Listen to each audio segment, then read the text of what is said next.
this to be all about unity, okay? You can see it over my shoulder here in Pennsylvania. We're in Bucks County, a swing county and a swing state, and you can see it says country over party. She's going to focus on the Constitution as she continues to say that former President Trump is a threat to democracy.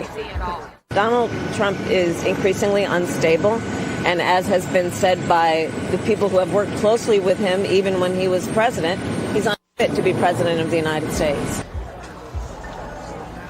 Now, going off of that, Harris will be joined today by more than 100 Republicans, you guys, who are backing the vice president and not the former President Trump. So including former Republican Congressman Adam Kinzinger. We've heard of him quite a lot because he's a member of the January 6th committee, and he's expected to speak today. Now, the campaign calls this a major speech here in Pennsylvania. It will be focused on unity and bringing the country together. You can see that set up here all day. They've been putting this together in Pennsylvania as we wait for her to get out here on stage. She's going to stand near the spot where George Washington crossed the Delaware River. That's why she chose this, because she wants to talk about bringing the country together. Now, taking the stage here in Bucks County, which is a swing county in that swing state, for the first time, it has more registered Republicans than Democrats, which is interesting. Harris has also really changed her media strategy. You don't have to look far to find that. She's been on everything from that Call Her Daddy podcast the other day, Howard Stern, 60 Minutes, and tonight Fox News special report with Bret Baier, which we'll all be watching. But hey, as the more she talks, some say that her responses sound canned. But what do you say to people who say you stay on the talking points? I would say you're welcome. The reality is that there are certain things that must be repeated to ensure that I have everyone know what I stand for and the issues that I think are at stake in this election. Mm-hmm. And so it requires repetition. A little more independent or moderate. So repetition might be key for Kamala Harris, but when you talk to voters out on the campaign trail, they say they still don't know enough about her plan for the economy. We'll see if we hear anything about that today when we're just days away from the election. We also just got something in. This is first on Fox, Sandra. Prosecutors across the country have now endorsed Vice President Kamala Harris, saying that they believe she has a law and order perspective. The campaign releasing this to our network because this kind of claps back at what former President Trump says, that she's not a law and order candidate. So a lot of back and forth here as we get closer to the election. Sandra.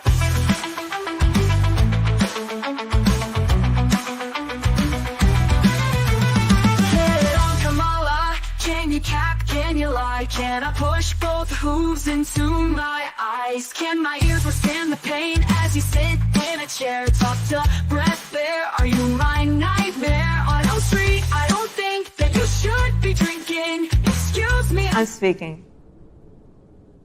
But guess what? Guess what? Everything will be okay. Guess what they want day it is? It's hump day. Get it on.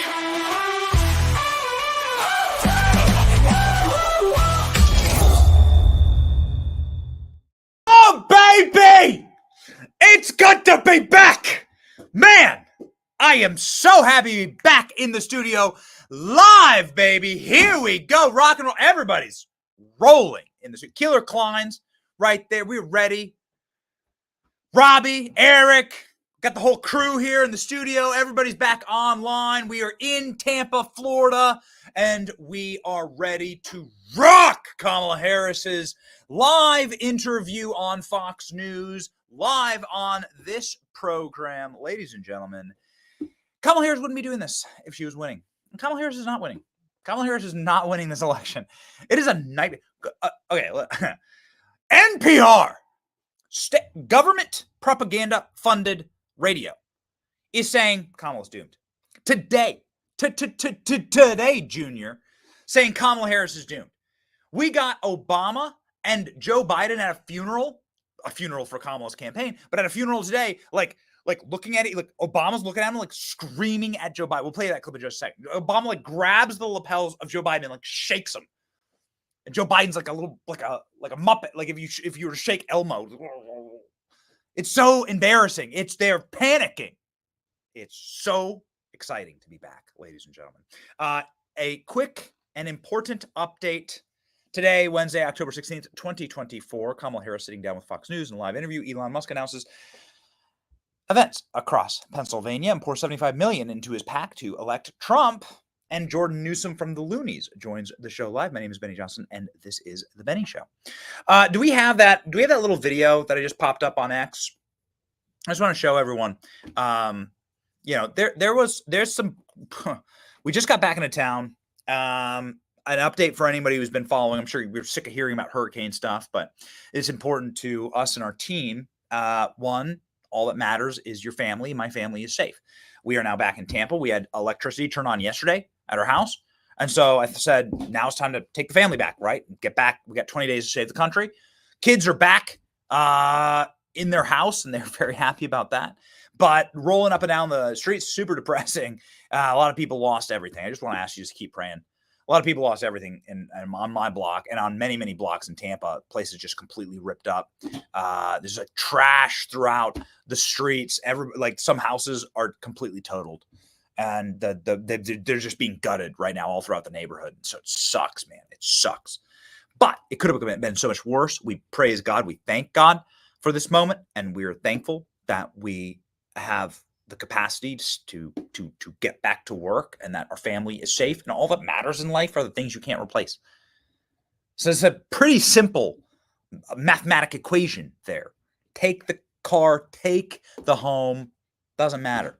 Like, it's the kiddos you can't replace, and it's the family that you can't replace. So, ladies and gentlemen, can you just load as a play beside and just pop it up, and then you just got to jump to like second 17 in the video, and you can see sort of the here. I'll do it, Klein. Don't worry about it.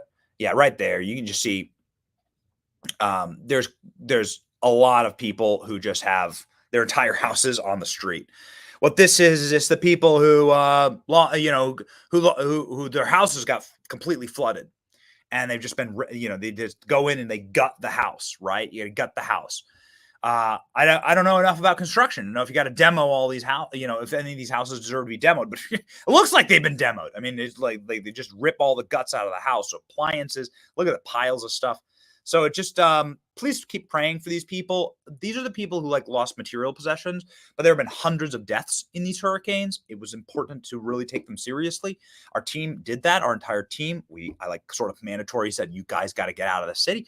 And I got out myself. So these are the things you can't replace. I want you to pray, please, for the families that lost everything. Like, if there are some things you can't replace, and hundreds of Americans that we know of, maybe thousands, have perished in this. And so we've been reaching out to see how we can help.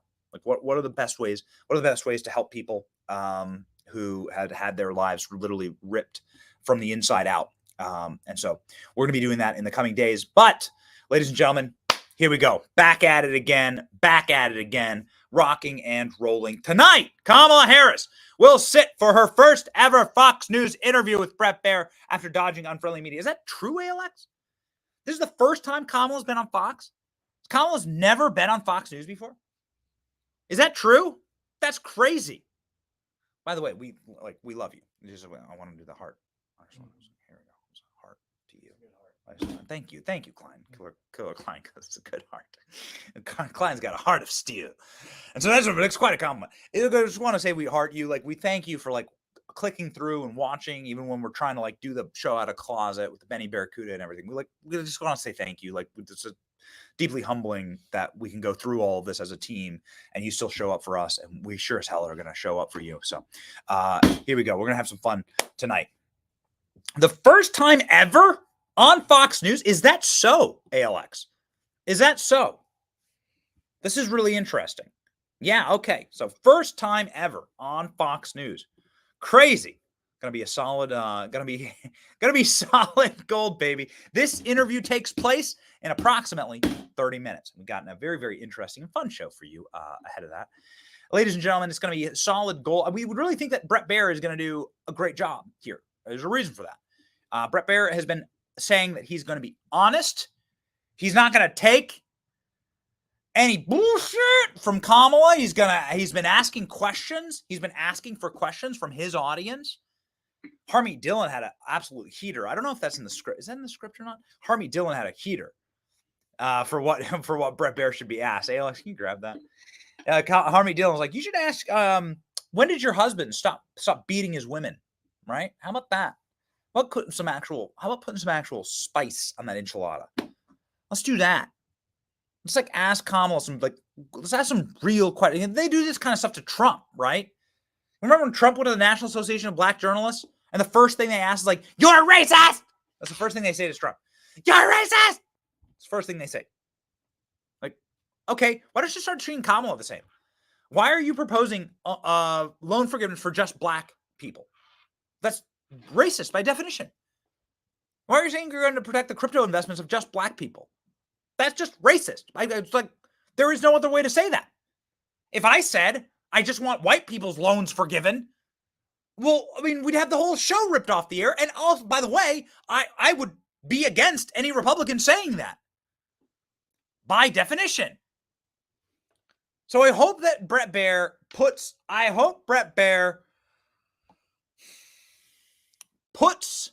the old pedal to the metal tonight. Here's Bret Baier asking for the question, and this Harmeet Dillon absolutely coming through with the heater here. When did your husband stop beating his women? Harmeet Dillon getting close to 1 million views on that, 7,000 reposts, and 35,000 likes. Okay, so we'll see what Bret Baier asked tonight. This is going to be a 100% unedited interview. Do you believe that? I don't know, man. I feel like it would be a big crisis for Fox News if it was. Bret Baier, the interview has been being taped right now. It's going to be a 100% unedited interview. They ain't going to do any of the splicing and chopping that happens with Kamala Harris's past interviews, and we'll get to some of those in just a second. They're not going to do any of it. They're going to just play all the answers straight through. Dude, Kamala Harris can't do a call her dad. She can't do a sex podcast. She can't even she can't deliver the lines. She's not an authentic person. She doesn't know who she is. At heart, she's a very insecure woman. And you know these people that they do nothing but projecting and masking and using fake accents. And so I don't know, which accent will Kamala Harris use tonight? Maybe that's a poll we should pin, ALX. ALX, we got to pin that. Which accent is Kamala going to use tonight? She's going to go on live on Fox here in just a moment. Which accent's Kamala coming through with tonight? We'll find out. I guess we'll find out soon enough. I just want to say we love you. We thank you so much for sticking with us, ladies and gentlemen. We are glad to be back. You know who's not glad right now? This is crazy. Look at this clip from today. As Ethel Kennedy died, and this is RFK's mother. And there was a funeral today, and Barack Obama, you just play this. Oh, can we just mute it? Yeah. You can't hear what they're saying. I'd like a lip reader. Somebody read these lips. I'd like a lip reader. Can't hear what they're saying. But Barack Obama angrily barking at Joe Biden. Look at them. This doesn't look good. This looks pretty bad. Look at these guys. They're not having a good time. They ain't having a good time. Look at this. Let's make them go. Look at this. Joe Biden looks scared as hell. Barack Obama looking off into the middle distance. Barack Obama realizing he's on camera right here. Check this out. Watch this. There's this moment there where Obama sees that the cameras are trained in on him. Look at that. You see him? Oh shit! And then he covers his mouth like an NFL coach, offensive coordinator, covers his mouth. Look at these guys. They're so unbelievably scared. I mean, there are so many bad indicators out there right now. We have Polymarket, ALX. We have that Polymarket right now. It's crazy. Give me that. The most recent Polymarket's insane. Do you know what they're talking about right now? They're talking about how it's too big to rig is what they're talking about. This is what they're talking. It's we can't do it. We don't have the margins. Today, they said, listen, this is going to be, we are now reaching the levels of which, it becomes, if there are mathematical trends, algorithmic trends for an election that are normative, and then there are ones that are very non-normative. Here's a good example. Donald Trump winning 18 of 19 bellwether counties in 2020. That's a good example of who's going to win the election. Yet Joe Biden wins. How the hell's that happen? That's never happened. There are so many indicators that are flashing red right now. Flashing red. Where's that NPR tweet? That was so good. Kamala Harris, can we go up? Give me the percentages here. Go up here. Kamala Harris with a 40% chance of winning. I think this is just the betting markets, but there have been billions of dollars bet on this. Nobody likes to lose money. Donald Trump, I saw earlier today, Donald Trump was in the 60s and Kamala Harris was in the 30s. She had dipped down below 39%. This is important. You don't want to lose money on this stuff. NPR straight up saying it's panic time for Kamala Harris. That Kamala Harris is now falling way behind in major swing state polling. This is national public radio. This is the regime itself. The mouths of the United States government inside. I tweeted it, boys. I put it up. Inside of the United States government saying, no, man, like Kamala is getting to the point where we can't, the ability to rig an election is like finite. Okay. They can't just drop, they can't just manufacture 1 million votes. You can't do it. So they're saying it's breaking our capacity to like fudge the numbers a little bit on the edges. Whew, man, look at that. Swing state map poll proves Trump direction. Race remains tight. Anybody who says race remains tight, it's clearly pushing propaganda on you. This race, I'm not trying to give like hopium or copium, but there is something that is happening here that, quite frankly, cannot be explained away through, we just got a late night ballot dump. Just suddenly all the ballots just went one direction, a late night ballot dump. Here, just 2 or 3 really quick things, boys. I just want to like do a quick couple live updates here. This is very interesting stuff that I saw on X. This is the best headline of the day. I am so excited to be back in the studio. I'm so excited to be back through these hurricanes, these multiple hurricanes, and safe. That is the number one happiness. The number 2 happiness is everybody on our team is safe and we're able to broadcast. Everyone's good. Okay. Number 3 happiest thing, this headline. All right. Right below me and my family survived is this headline. Right below. You tell I'm happy? Sorry, I'm going to stop yelling.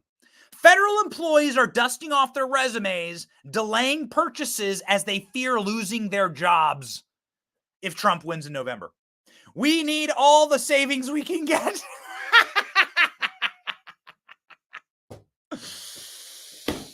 You parasites. Good. I've lost a job.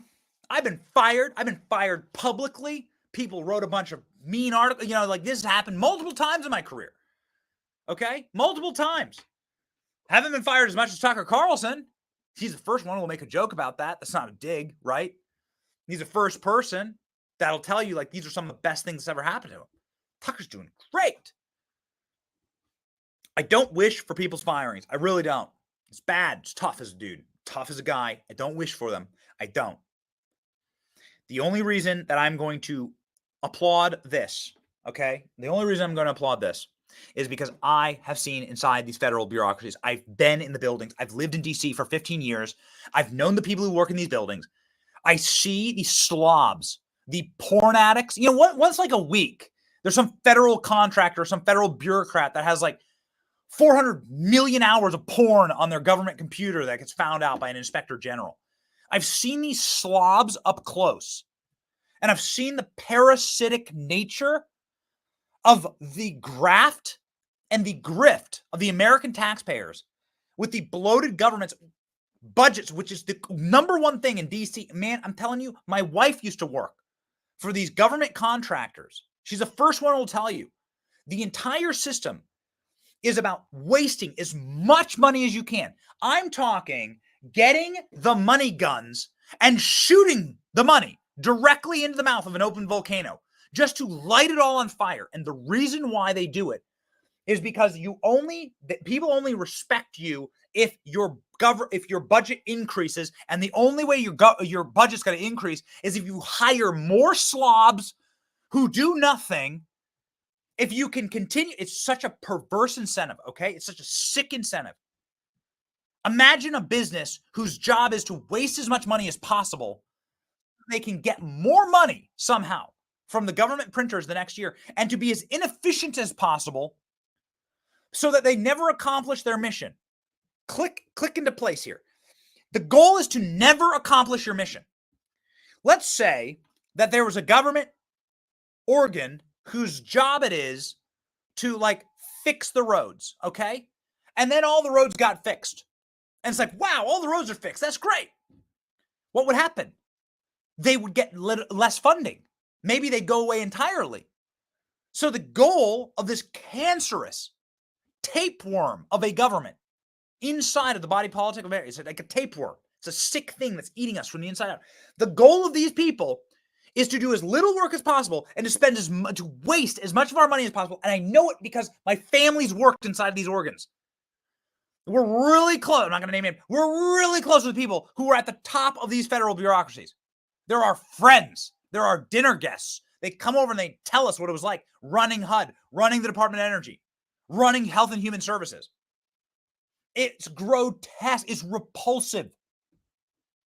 It's repulsive the way these things work. So good. Oh, man. This is the greatest headline all day. I'm so excited about this. You should be so disgusted at the way that your federal government operates. It's a sickening thing. Maybe you say, I'm saying this. There's a ton of pot roads now it's driving into Tampa today. It's like being in a war zone. It's like driving through Beirut, driving through Lebanon. So I wish they could fix all the potholes. You and me, us normal people who still have souls, we're like, and like a reason to live, like we're like, wait a second, fix all the roads? That sounds awesome. Actually, when can we get that commission? That would be a great commission. Let's just fix all of America's roads. They would never do it in the federal government. Because one, it's a problem you could solve. Okay. Not like racism. It's a problem you could solve. And then two, it would actually help out the American people. So they'd never do it. But that actually sounds awesome.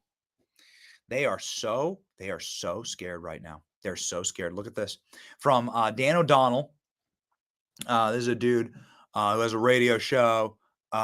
He's saying that Kamala Harris's team is now dramatically pulling back advertising in Milwaukee, reallocating it to Philadelphia because the campaign is deeply concerned about turnout margins there.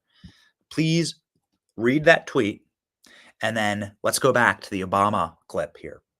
Look at Barack Obama. Look at how flipping scared this dude is. Look at this guy. You want to know? You don't know what this is? This is the look of somebody. This is the look of somebody who has to reallocate resources to Philadelphia because the black populations of Philadelphia are not turning out. Because the amazing Ashley, who works on our team, who lives in Philadelphia, is putting up Trump signs. We have that. We grab that. Ashley put that in the group chat today. The amazing Ashley has the amazing Ashley who lives in Philly, who works for our team. She's an incredible producer on our program. She put up her Trump sign in Philly today. Right in the heart of Philadelphia. Freaking awesome. That's why Obama's scared. That's why Obama's scared. Obama saw Ashley's sign from our team, and now that's why he's panicked right here with Obama. There you go. That's really cute. It's Trump sign, actually. It's like a little garden sign. That's great. Right underneath the little stone doggy angel. That's perfect. Just perfect.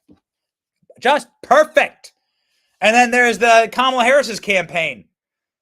Kamala Harris campaign, rest in peace. Okay, here we go. Ladies and gentlemen, Kamala Harris will be live soon. She has not had a great time with media this election. She has had a very bad time doing media. Here's the owner of Time Magazine. No friend of Donald Trump. The owner of Time Magazine saying, Kamala Harris, you're atrocious. Oh, CEO. Okay. CEO of Salesforce and chairman of Time Magazine. His name's Mark Benioff. Harris declined repeated requests for interview with a story. In contrast, Trump talked about his policy visions with Time for 90 minutes across 2 interviews. Biden spoke to Time at a similar length. Wait a second. So Joe Biden is better at explaining himself than Kamala Harris is. The owner of Time Magazine is dunking on Kamala? Dude. Previous interviews, ladies and gentlemen, Kamala Harris has done very few. One was with CNN.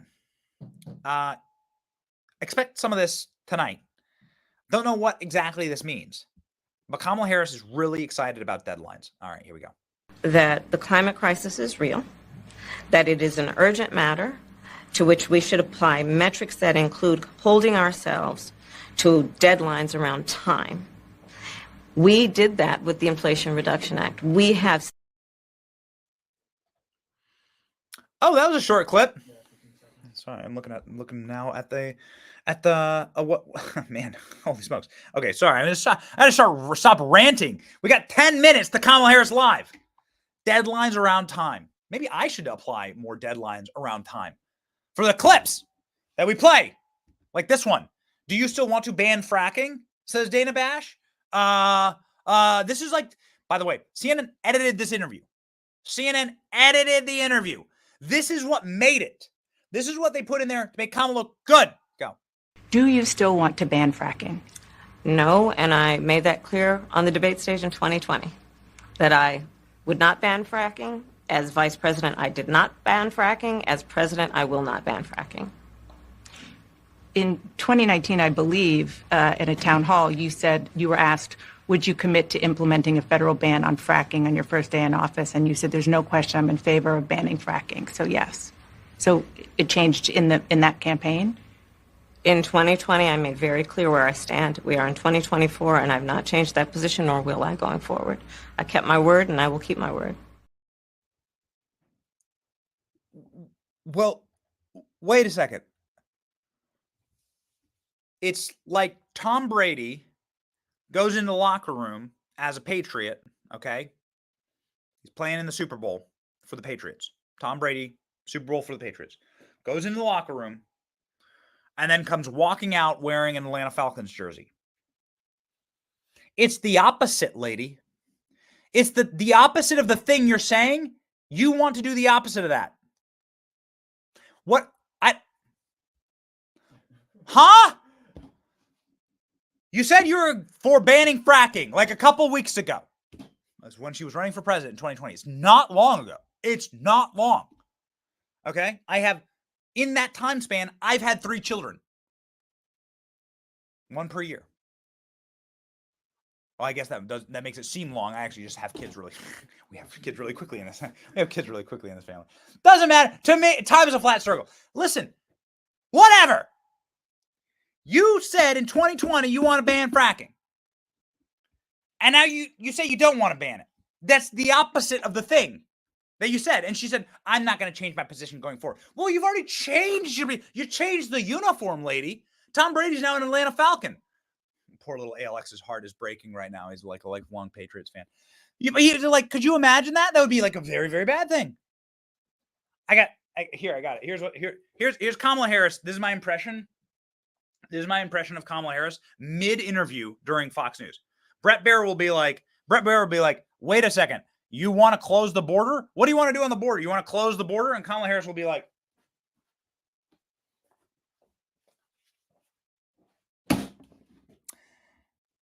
actually, yes. Likewise, true. And furthermore, we can see what we are both seeing together. And when we see together, we can see what has been seen. MAGA. What is she going to do? She going to wear a MAGA hat? She's going to wear a MAGA hat during the interview, isn't she? This lady. CNN says, have your values changed? Here's the answer. Have your values changed? And by the way, this is the CNN softball interview by her best friend and Yaya sister, Dana Bash. Go. Generally speaking, how should voters look at some of the changes that you've made, that you've explained some of here in your policy? Is it because you have more experience now and you've learned more about the information? Is it because you were running for president in a Democratic primary? And should they feel comfortable and confident that what you're saying now is going to be your policy moving forward? Dana, I think the most important and most significant aspect of my policy perspective and decisions is my values have not changed. You mentioned the Green New Deal. I have always believed, and I have worked on it, that the climate crisis is real, that it is an urgent matter to which we should apply metrics that include holding ourselves to deadlines around time. We did that with the Inflation Reduction Act. We have set goals for the United States of America and by extension the globe around when we should meet certain standards for reduction of greenhouse gas emissions, as an example. That value has not changed.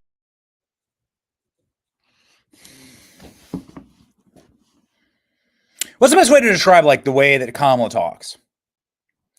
It's the way that Kamala talks is like a Chinese person writing a fortune cookie who's drunk and who like doesn't actually know the English language. And so they just put words in random order. Deadlines around time. What does that mean? Honey, when are you going to be home from work? My wife will text. Honey, when are you going to be home from work? I want to plan dinner. My wife will text me like in a daily, regular basis. What if I told my wife, Sweet Nurse Kate is her name. What if I told my wife, you know, honey, there should be deadlines around time. How fast would I get divorced? How fast would my wife leave me? How fast would my wife be like, you're talking like a drunk Chinese person writing nonsensical fortune cookie, egg roll stuff. What's wrong with you? What do you mean deadlines around time? Doesn't make any sense. If you're running for the United States chief officer, the executive, the personhood of the entire executive branch, the commander-in-chief, at the very least, you should understand what the nation is about that you're running for. You should be able to explain like, okay, so make America great again. All right, there you go. What you should be able to explain this word, okay? This should not be a dirty word. This word you should be able to like encapsulate and say, yeah, I know what America is because I'm running for the president of the United States of America. That word means something to me. That flag means something to me. This is the simplest question. This is the simplest question to go back to the metaphor about the analogy about Tom Brady. Like Tom, you should be able to go to Tom Brady at the peak of his career and say, hey, Tom, like, what does being the quarterback of the New England Patriots mean to you? And I'm sure Tom Brady may not have something deeply profound to say, but he'd be able to like, well, since this is something he does and has great importance to his life, would be able to tell you something about it, right? Maybe would be able to put together something inspiring. I'm not sure. I don't know. Kamala Harris was asked by her billionaire friend Oprah at a town hall, what does America mean to you? And the result, again, I want to go to Wuhan. Okay, just think about a little like a woman in Wuhan, China, who doesn't know English, who's having to type out what's inside the fortune cookie, because this is exactly what you get. Go. We are an optimistic people. We are an optimistic people. Americans, by character, are people who have dreams and ambitions and aspirations. We believe in what is possible. We believe in what can be. And we believe in fighting for that. That's how we came into being. Because the people before us understood that one of the greatest expressions for the love of our country, one of the greatest expressions of patriotism, is to fight for the ideals of who we are.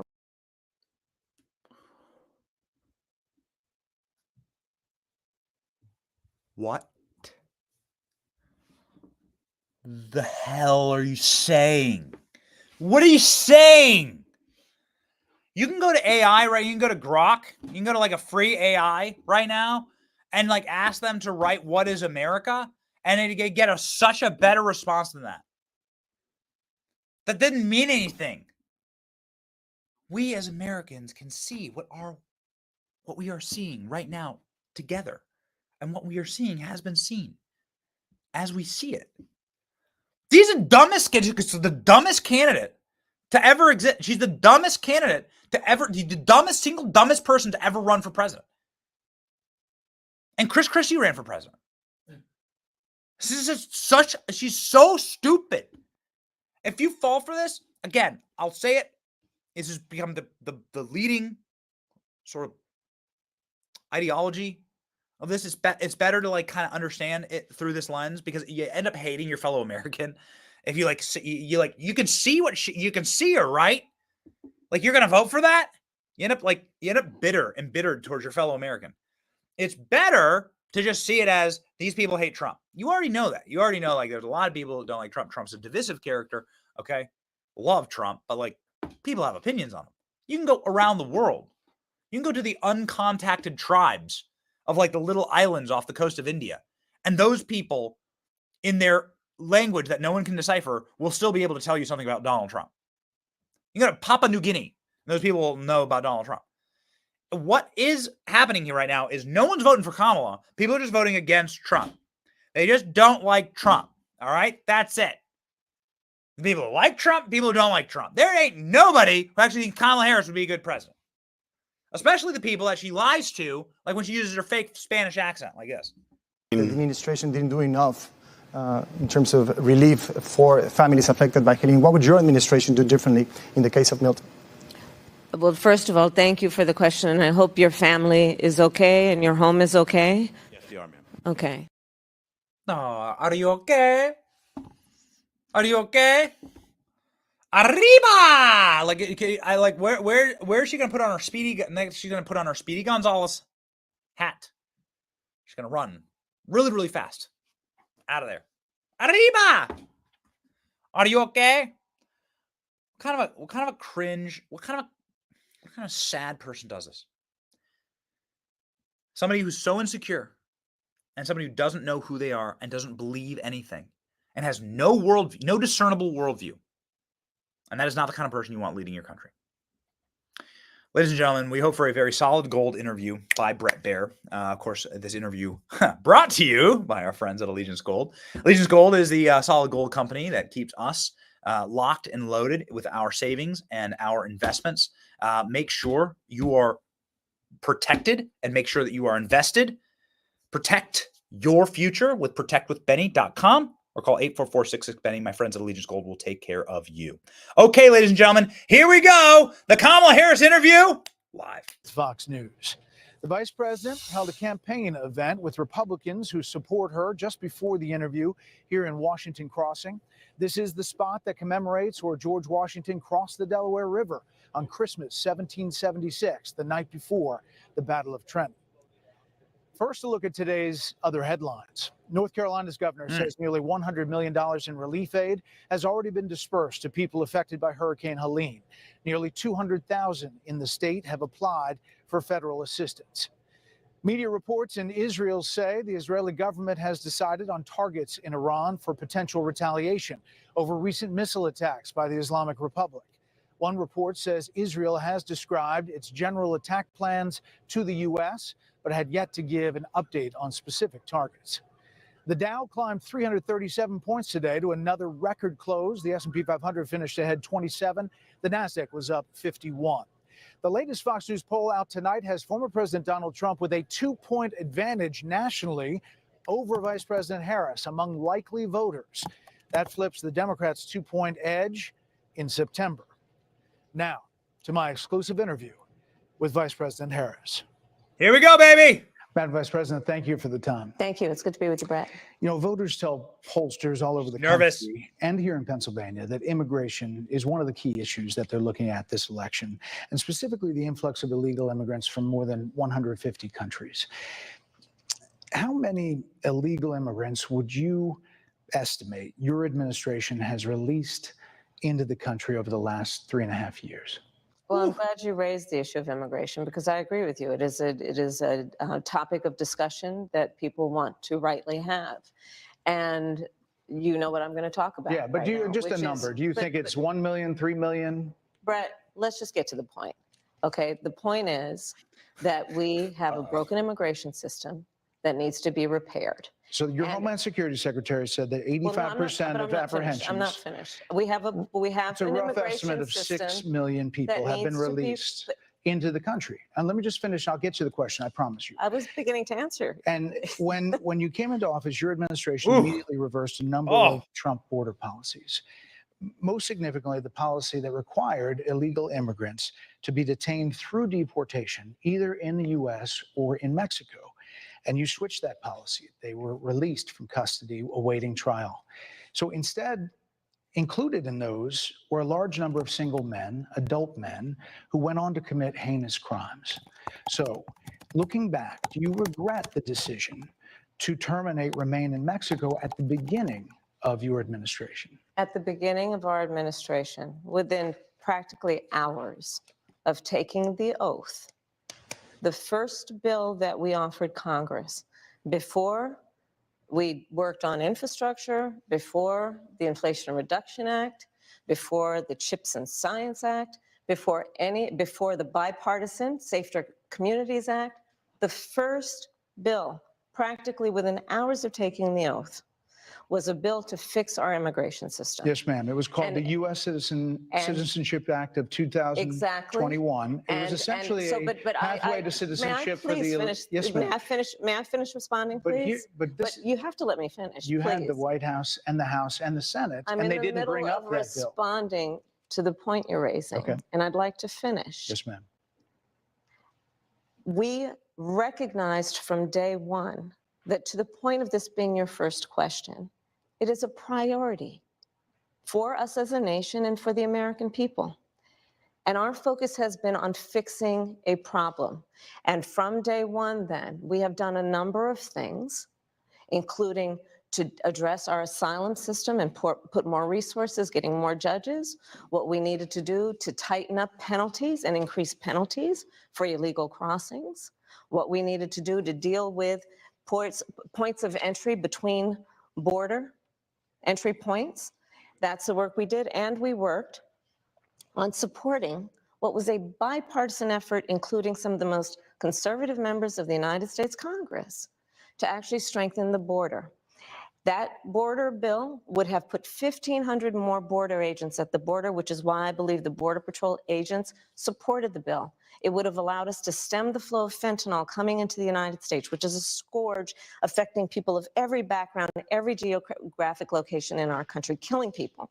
It would have allowed us to put more resources into prosecuting transnational criminal organizations, which I have done as the Attorney General, former Attorney General of a border state. Madam Vice President, a couple of things. Prosecuted trafficking of drugs, guns, and human beings. And Donald Trump, but let me just finish. 6 Democrats voted against that bill. Learned about that bill and told them to kill it because he preferred to run on a problem instead of fixing a problem. And in this election, this is rightly a discussion that the American people want to have. And what they want are solutions, and they want a president of the United States who's not playing political games with the issue, I hear you, but actually is focused on fixing it. 6 Democrats voted against that bill. It would have allowed 1.8 million illegal immigrants into the country a year. A lot of conservatives had a problem with it. These are the 6 Democrats. But more importantly, back to the original premise, Jocelyn Nungari, Rachel Morin, Laken Riley, they are young women who were brutally assaulted and killed by some of the men who were released at the beginning of the administration, well before a negotiated bipartisan bill. Former President Clinton actually referred to Laken Riley Sunday, campaigning for you in Georgia, saying if those men had been properly vetted, Laken Riley probably would not have been killed. So if it wouldn't have happened, this is well before any negotiation. This is well before Donald Trump got involved in the politics. This is a specific policy decision by your administration to release these men into the country. So what I'm saying to you, do you owe those families an apology? Let me just say, first of all, those are tragic cases. There's no question about that. There is no question about that. And I can't imagine the pain that the families of those victims have experienced for a loss that should not have occurred. So that is true. It is also true that if a border security had actually been passed 9 months ago, it would be 9 months that we would have had more border agents at the border, more support for the folks who are working around the clock trying to hold it all together. Madam Vice President. To ensure that no future harm would occur. And this election in 20 days will determine whether we have a president of the United States who actually cares more about fixing a problem, even if it is not to their political advantage in an election, because there was a solution, Brett. Madam Vice President, it was a policy decision in the early part of your administration. I will let one of the mothers talk about it. Take a listen. Because of the Biden-Harris administration open border policies catch and release, they were enrolled in the Alternatives to Detention program. This meant that they were released into the United States. It was not even a full 3 weeks later that they would take my daughter, Jocelyn Nungare's life. I believe the Biden-Harris administration open border policies are responsible for the death of my daughter. That's the early days. So do you owe them an apology is what I'm saying. I will tell you that I am so sorry for her loss. I'm so sorry for her loss, sincerely. But let's talk about what is happening right now with an individual who does not want to participate in solutions. It's your fault. About that as well. But do you want to answer in all fairness, I told you, I feel awful for what she and her family have experienced. It's your fault. You said repeatedly that the border was secure. When in your mind did it start becoming a crisis? I think we've had a broken immigration system transcending, by the way, Donald Trump's administration even before. Let's all be honest about that. I have no pride in saying that this is a perfect immigration system. I've been clear, I think we all are, that it needs to be fixed. We need more. I was just down at the border talking with border agents, and they will tell you, and I'm sure you probably, I know you investigate and you are a serious journalist. They will tell you, we need more judges. We need to process those cases faster. We need the support for those cases that should be prosecuted. They need more resources, and Congress ultimately is the only place that's going to get fixed, Brett. Well, that's how the system works. That's the premise of this question. There were 90-plus executive orders that were rescinded in the first days. Many of those were Trump border policies. I'm not going to stay here because there's other things to talk about, but you frequently talk to the Border Patrol Union for support of that bipartisan bill, and they did. They supported it. But they also just endorsed Donald Trump and said, you've been, quote, a failure with border security. Why do you think they said that? I think they're frustrated, and I get it. They want support. They want support, and that's what that border security bill would have done. These guys down at the border, these men and women, they're working hard. They're working around the clock. I get it. There's a lot of people that look back at what you said in 2019 when you first ran for president. And there have been changes, and you've talked about some of them. When it comes to immigration, you supported allowing immigrants in the country illegally to apply for driver's license, to qualify for free tuition at universities, to be enrolled in free health care. Do you still support those things? Listen, that was 5 years ago, and I'm very clear that I will follow the law. I have made that statement over and over again, and as Vice President of the United States, that's exactly what I've done, not to mention before. If that's the case, you chose a running mate, Tim Walz, governor of Minnesota, who signed those very things into state law. So do you support that? We are very clear, and I am very clear, as is Tim Walz, that we must support and enforce federal law, and that is exactly what we will do. So decriminalizing border crossings, like you said in 2019. I do not believe in decriminalizing border crossings, and I've not done that as vice president. I will not do that as president. So these are evolutions that you've had. But let's be very clear. I'm the only person who's running for president who has prosecuted transnational criminal organizations, from the Sinaloa cartel to the Guadalajara cartel, to people who have trafficked in guns, drugs, and human beings. I have spent a significant part of my career going after people who present a threat to the safety of the American people and cross our border with the intent of doing us harm and cross our border illegally. And I will do that work as vice president. I take that work quite seriously. This is a time when voters, especially here in Pennsylvania, are inundated with commercials and ads. They just want it to stop because it's every commercial. But many of them add noise, but a few of them seem to break through. This particular one from the Trump campaign has gotten a lot of attention. Kamala supports taxpayer-funded sex changes for prisoners. Surgery. For prisoners. For prisoners. Every transgender inmate in the prison system would have access. So are you still in support of using taxpayer dollars to help prison inmates or detained illegal aliens to transition to another gender? I will follow the law, and it's a law that Donald Trump actually followed. You're probably familiar with, now it's a public report, that under Donald Trump's administration, these surgeries were available on a medical necessity basis to people in the federal prison system. And I think, frankly, that ad from the Trump campaign is a little bit of like throwing stones when you're living in a glass house. The Trump aides say that he never advocated for that prison policy and no gender transition surgeries you know what, you got to take responsible for what happened in your administration. Yeah, no surgeries happened in this presidency. It's in black and white. Would you still advocate for using taxpayer dollars for gender reassignment I will surgeries? follow the law, just as I think Donald Trump would say he did. You would have a say as president. Like I said, I think it's he spent $20 million on those ads, trying to create a sense of fear in the voters because he actually has no plan in this election that is about focusing on the needs of the American people.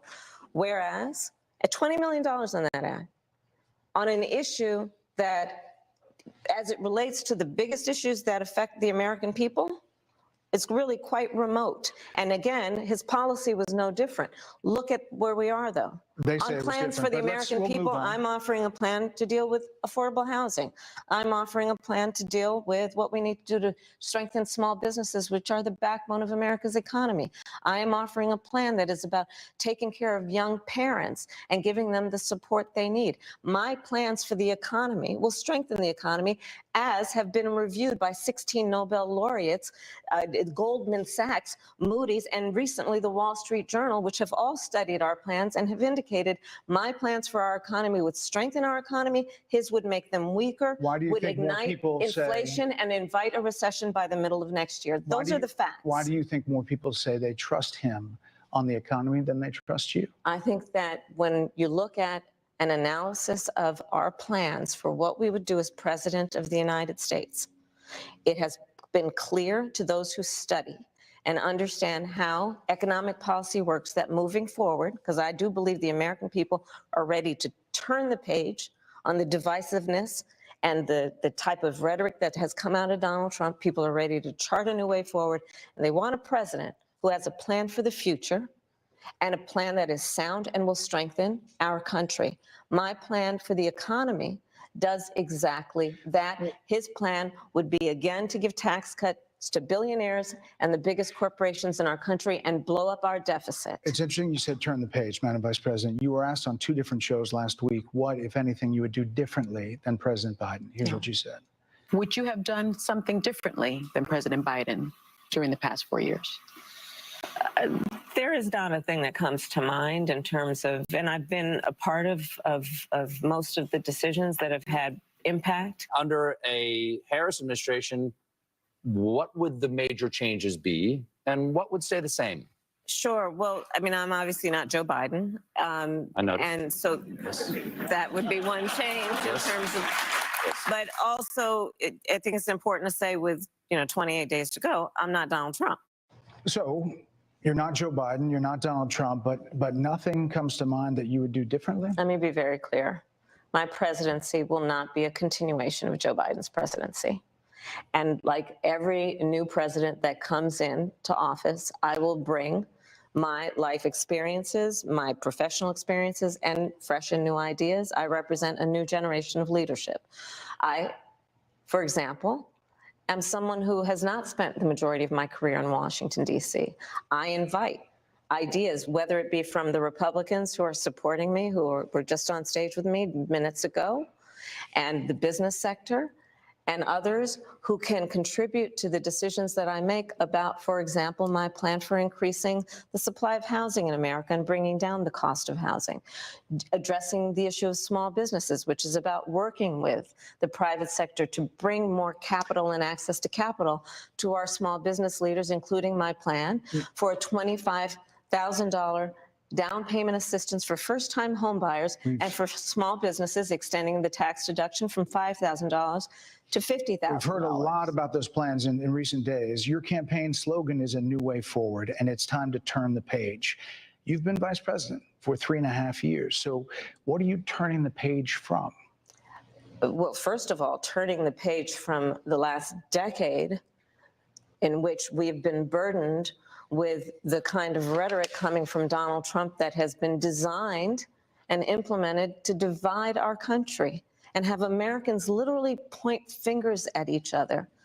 Rhetoric and an approach to leadership that suggests that the strength of a leader is based on who you beat down instead of what we all know. The strength of leadership is based on who you lift up. The strength of an American president, which is one who understands that the vast majority of us have more in common than what separates us. Madam Vice President, more than 70% of people that is about turning the page on rhetoric that people are frankly exhausted of, Brett. More than 70% of people tell the country is on the wrong track. They say the country is on the wrong track. If it's on the wrong track, that track follows 3.5 years of you being vice president and President Biden being president. That is what they're saying, 79% of them. Why are they saying that? If you're turning the page, you've been in office for 3.5 years. And Donald Trump has been running for office. But you've been the person holding the office. Come on. Madam You Vice and I President. both know what I'm talking about. You and I both know what I'm talking about. I actually don't. What are you talking about? What I'm talking about is that over the last decade, people have become, but listen, over the last decade, it is clear to me, and certainly the Republicans who are on stage with me, the former chief of staff to the president, Donald Trump, former defense secretaries, national security advisor, and his vice president, one, that he is unfit to serve, that he is unstable, that he is dangerous, and that people are exhausted with someone who professes to be a leader who spends full time demeaning and engaging in personal grievances and it being about him instead of the American people. People are tired of that. If that's the case, why is half the country supporting him? Why is he beating you in a lot of swing states? Why, if he's as bad as you say, that half of this country is now supporting this person who could be the 47th president of the United States? Why is that happening? This is an election for president of the United States. It's not supposed to be easy. I know, but it's not supposed to be. It is not supposed to be a cakewalk for anyone. So are they misguided, the 50%? Listen, are they stupid? What is God, it? I would never say that about the American people. And in fact, if you listen to Donald Trump, if you watch any of his rallies, he's the one who tends to demean and belittle and diminish the American people. He's the one who talks about an enemy within, an enemy within, talking about the American people, suggesting he would turn the American military on the American people. We asked that question to the former president today. Harris Faulkner had a town hall, and this is how he responded. I heard about that. They were saying I was like threatening. I'm not threatening anybody. They're the ones doing the threatening. They do phony investigations. I've been investigated more than Alphonse Capone. He was the greatest gangster. No, it's true. No, but think of it. It's called weaponization of government. It's a terrible thing. So, Brett, I'm sorry, and with all due respect, that clip was not what he has been saying about the enemy within that he has repeated when he's speaking about the American people. That's not what you just showed. He was asked about that No, that's not what you just showed. In all fairness and respect to you. That was the question that we asked him. You didn't show that, and here's the bottom line. He has repeated it many times, and you and I both know that. And you and I both know that he has talked about turning the American military on the American people. He has talked about going after people who are engaged in peaceful protest. He has talked about locking people up because they disagree with him. This is a democracy. And in a democracy, the president of the United States, in the United States of America, should be willing to be able to handle criticism without saying he'd lock people up for doing it. And this is what is at stake, which is why you have someone like the former chairman of the Joint Chiefs of Staff saying what Mark Milley has said about Donald Trump being a threat to the United States of America. He's quoted in the Bob Woodward book that way, yes. Let me ask you this, Madam Vice President. You call Donald Trump. The significance of that. You call Donald Trump He's misguided. You say now He's he unstable. Is unstable. He is unstable, Brett. He's not well. You say he's mentally not stable. He's not stable. Let me ask you this. You told many interviewers that Joe Biden was on his game, that ran around circles on his staff. When did you first notice that President Biden's mental faculties appeared diminished? Joe Biden, I have watched from the Oval Office to the Situation Room, and he has the judgment and the experience to do exactly what he has done in making very important decisions on behalf of the American people. There were no concerns raised? Brett, Joe Biden is not on the ballot. I understand. And Donald Trump But is. you talked about it. And Donald Trump After George Clooney said within a few minutes of talking to President Biden at a fundraiser that he thought this was not the same Joe Biden that we saw on the debate stage. Donald Trump is on the ballot. I understand. You met with him at least once a week for 3.5 years. You didn't have any concerns? I think the American people have a concern about Donald Trump, which is why the people who know him best, including leaders of our national security community, have all spoken out, even people who worked for him in the Oval Office, worked with him in the Situation Room, and have said he is unfit and dangerous and should never be president of the United States again, including his former vice president, which is why the job was open for him to choose another running mate. So that is a fact. That is a fact. Madam Vice President, two more things. You were asked on 60 Minutes about the biggest threat that the world faces, that the U.S. faces. This is what you said. Which foreign country do you consider to be our greatest adversary? I think there's an obvious one in mind, which is Iran. Iran has American blood on their hands, okay? This attack on Israel, 200 ballistic missiles. What we need to do to ensure that Iran never achieves the ability to be a nuclear power, that is one of my highest priorities. A number of experts thought you would say China. The FBI director had said that. But you said Iran. If that's the case, what do you say to critics who look at the actions of your administration and say you're not acting like Iran is the #1 threat? Well, I will tell you most recently, whether it was in April or in October, and then several hours on each occasion, that Iran posed a threat to Israel. I was there, most recently in the Situation Room, in the most recent attack, working with the heads of our military and doing what America must always do to defend and to support Israel in its requirement to defend itself, and to give American support to be able to allow Israel to have the resources to defend itself against attack, including from Iran and Iran's terrorist proxies in the region.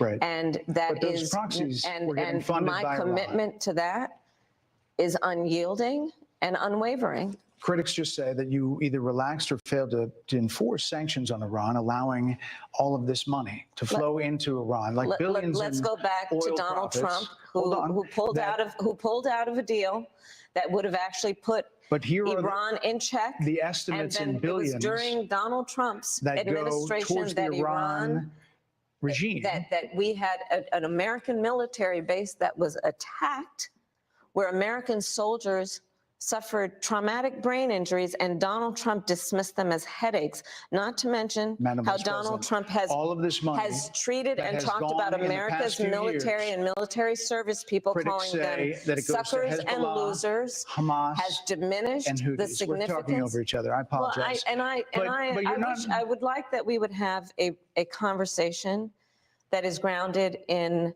full assessment of the facts, which includes, I think this interview is supposed to be about the choices that your viewers should be presented about this election, and the contrast is important. Yes, ma'am. And on the subject of Iran, I am offering what should be an important contrast that is presented for folks to make a And decision there are that critics they who feel. look at what the administration did and say and think differently. Madam Vice President, they're wrapping me very hard here. I hope you got to say what you wanted to say about Donald Trump. There are a lot of things There's more to say. I have there much more are to a say, lot of actually. things that people want to learn about you and your policies, and Yes. that's why we I invited invite you everyone to go to kamalaharris.com, and you will see that I have 80 pages of policies that are quite comprehensive and should be accessible to anyone who would like to read them. And it includes what I intend to do about affordable housing, what I intend to do about small businesses, what I do And that's why intend we to do to invited you strengthen our here economy, to see where you were in 2019 and where you are now. America's military, and ensure we have the most lethal and best fighting force in the world. Madam Vice President, And they're giving me a hard rap well, here. I thank you for the time. I thank you for the time. It's good to meet you. Thank you very much. Thank you.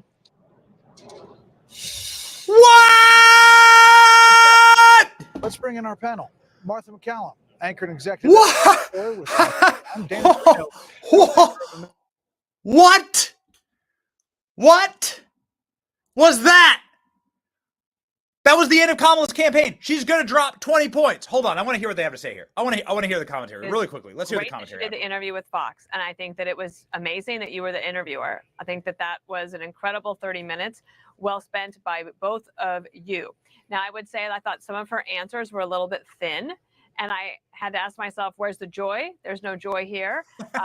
She came in kind of hot, and she got angrier. But at times, especially when she was trying to go after Donald Trump, she was fairly effective in that to try to get her point of view across. However, I would say on immigration that her answers were pretty thin. And there was one thing that she said, I think this was about the transgender surgery issue. She said, you are responsible for what happens in your administration.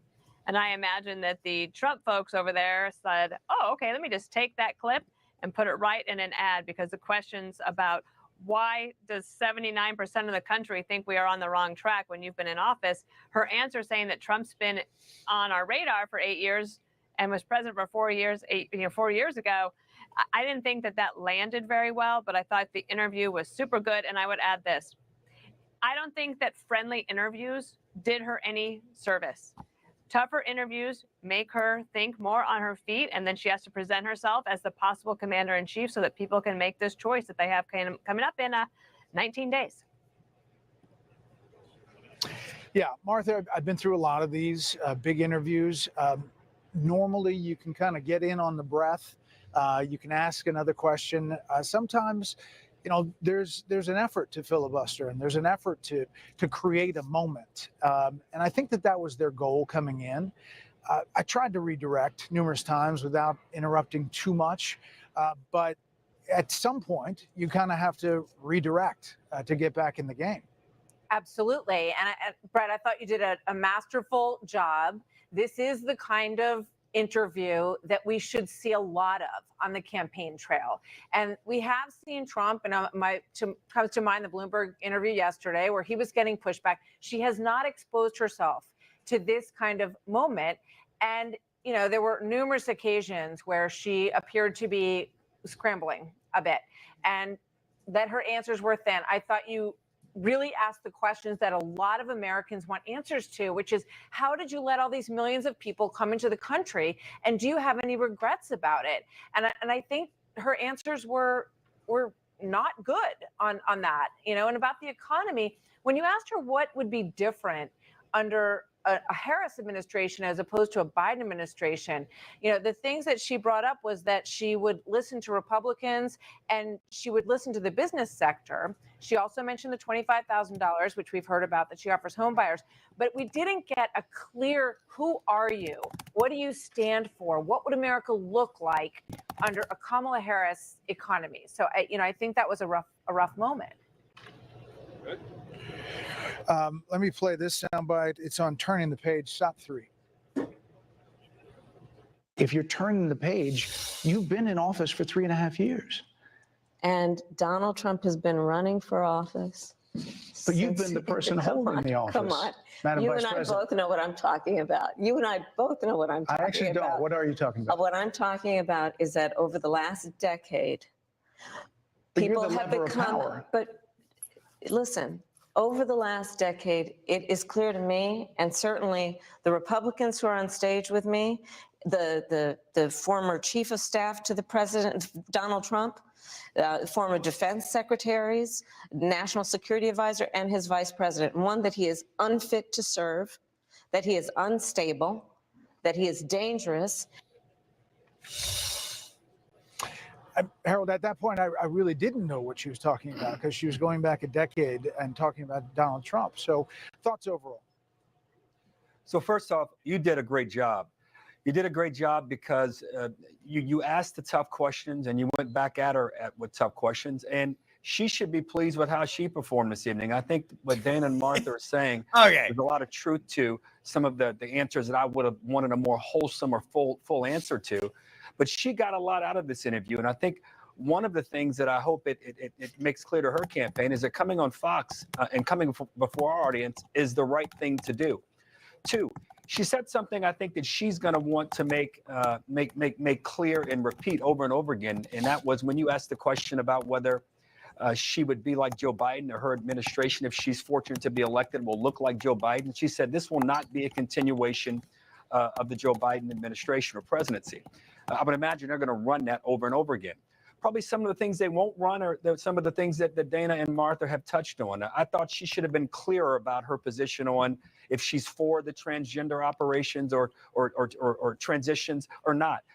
If indeed she on immigration, if she's for some of those things in 2019, I think it would have been clearer and firmer had she just said, no, I'm not for those things. But I think tonight was a sign and a signal to the country as to why we need more debates between candidates. You, in many ways, Brett, were having to ask the question over and over again and follow up on behalf of a lot of our viewers, and I would argue a lot of Americans who want clarity around the transition between 2019 and 2024. But overall, this was a win for you, and she has to be pleased with how she performed this evening. I mean, she definitely had a moment there where she was talking about Donald Trump and the threat that she sees, and citing the former chairman of the Joint Chiefs. Dana, I started with immigration because she does do this talking point about we dropped a bill in the first days. I mean, the bill was dropped, but it was an amnesty bill. It was to get 11 million illegal aliens citizenship in 8 years, and they had the White House, the House and the Senate, and the Democratic leadership did not bring that bill up.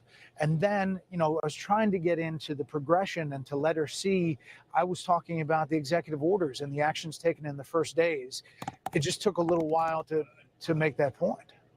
So her answers are not going to pass the smell test with an audience who has watched loyally. We have more Republicans, Democrats, and independents than watch than any other news channel. And we have covered immigration since, well going back. I've been here 14 years. We always talk about it. And one of the things she does is she sandwiches in the bill she's talking about, which you clarified, and then the bill she says that Trump killed. In between those things is when you had the millions of people flooding into the country with no other reporter but Bill Malugin and Griff Jenkins down there at the border covering it. The story of a lifetime. And now people are dealing with that in not only in New York City, or not even just the border states, they're dealing in all the major cities. And they're dealing with increased housing costs and the problems with the schools and increasing crime. And what about the jobs? I mean, all of those things. Now, I just wonder if at some point, if acceptance is the first step of recovery, if she had ever said something like, we could have done a better job on the border, just acknowledge it. Like what would happen? Would the whole entire campaign fall apart? Because the majority of people think that Trump would be better on immigration. Simple.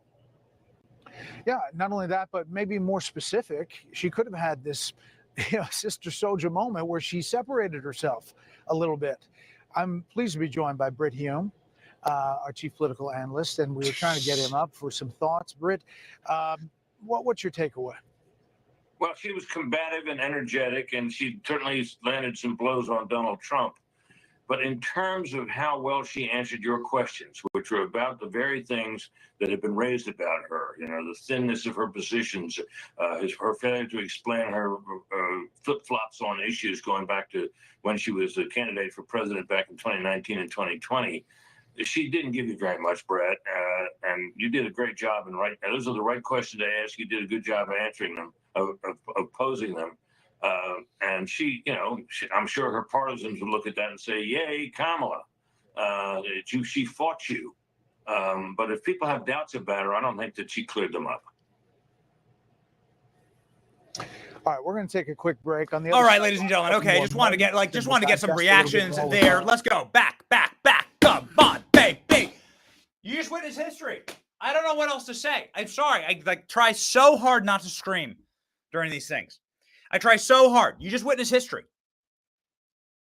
A presidential campaign has never ended in a single interview before. That's never happened. It's never happened that a single interview ended a presidential. You know, Donald Trump had like the Access Hollywood tape. It's never happened that a presidential campaign ended in a single interview. This is the end. This is it. Prepare for Kamala Harris to drop 10. Put Polly Market up again. Prepare for Kamala Harris to drop 10 points in the next week. This is the single worst performance of a presidential candidate in my lifetime and perhaps ever. No one has ever performed worse. Kamala Harris was vengeful, mean, embittered, shaking, screaming, yelling. She was shook from the first second that Bret Baier, who is magnificent. I am a fan of Bret Baier. Good job, Bret Baier. Way too good. That's like actual journalism. Kamala Harris playing with the Fisher-Price press, with the plastic blocks and the Play-Doh, being treated in bubble wrap in every single interview by Oprah. Tee-hee-hee, what do you like about America? I like about America. Tee-hee-hee, unburdened by what has been. She's destroyed herself. They live inside of this bubble and they can't answer real questions. They can't confront hard facts. Hey, why'd you kill so many Americans with your open border policy? That was 8 straight minutes. We got to load it up. We're going to play it. That was 8 straight minutes of why did you kill so many Americans? Here's a bunch of photos of the Americans you killed. And Kamala Harris goes, I'm so sorry. Did I do that? Did I do that? Grotesque. Sick. Disqualifying. Expect Kamala Harris to tonight. What you just witnessed was the death of a political campaign. Expect Kamala Harris tonight. Chat. Expect tonight and through the end of the week, the Kamala Harris campaign is over. She's done. I don't need Brit Hume's OnlyFans selfie cam, like iPad shot to like tell me that Kamala Harris is done. I don't need people on Fox News to like mule about, you know, how like people in Kamala's camp will say she did a good job. No. Kamala did an atrocious job. Here's a good example. Here we go. Here's a great example.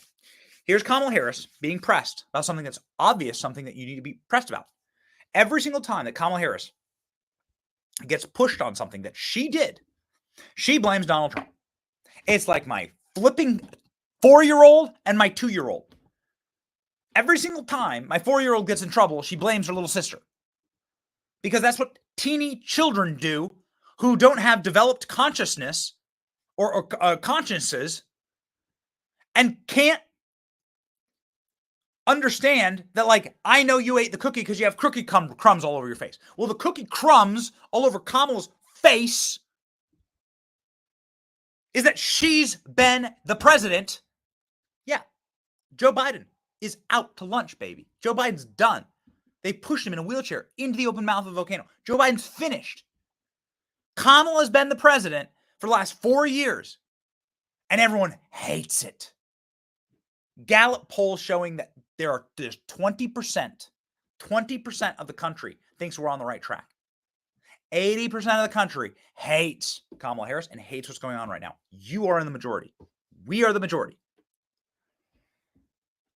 Kamala Harris reflexively just blames Trump for all of her problems. That is going to be seen so sickeningly by the American public. That is going to be seen with such disgust by the American people. People hate that.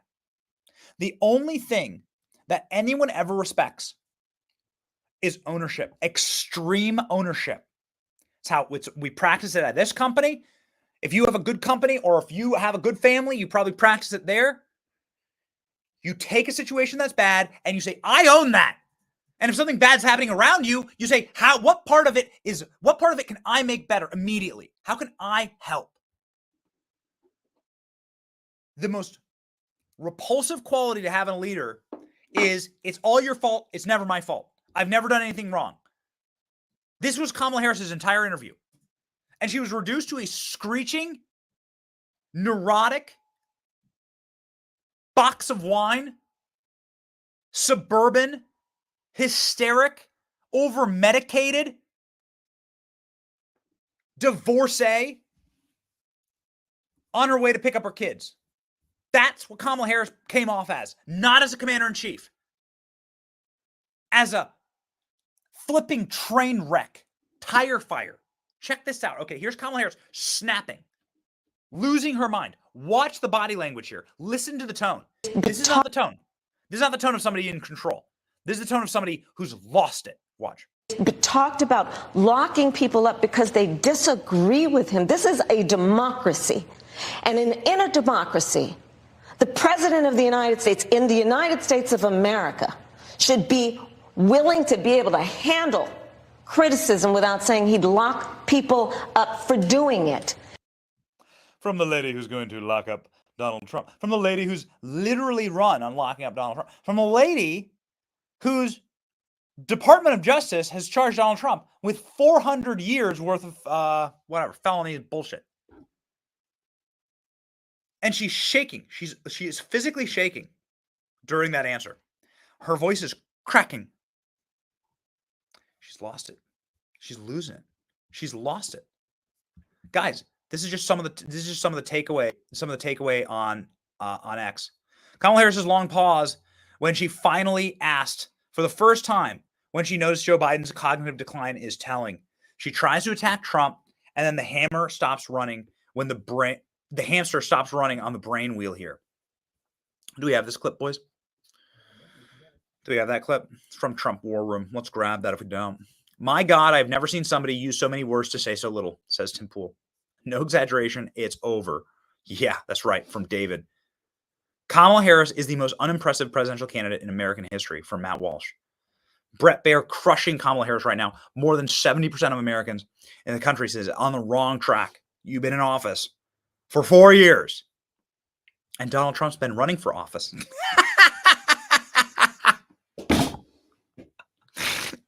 Oh my God.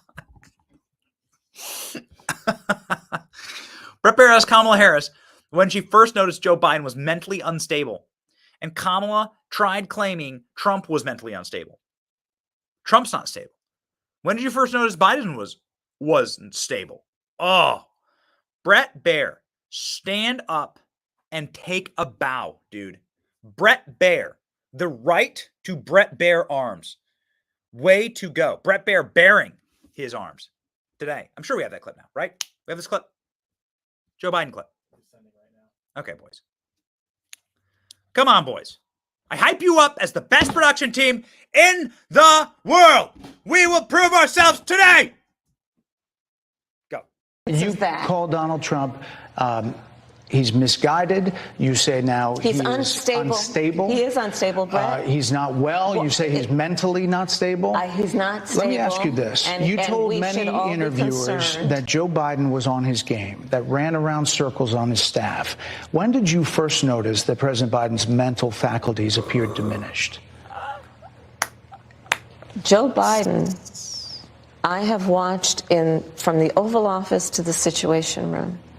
And he has the judgment and the experience to do exactly what he has done in making very important decisions on behalf of the American people. There were no concerns raised? Brett, Joe Biden is not on the ballot. I understand. And Donald Trump But is, you talked about it. And Donald Trump After George Clooney said within a few minutes of talking to President Biden at a fundraiser that he thought this was not the same Joe Biden that we saw on the debate stage. Donald Trump is on the ballot. I understand. You met with him at least once a week for 3.5 years. You didn't have any concerns?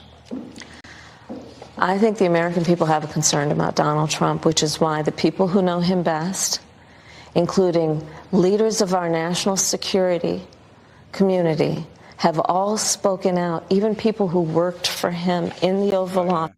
The deep state have spoken out. They don't like Donald Trump. This is a meme that's being shared right now.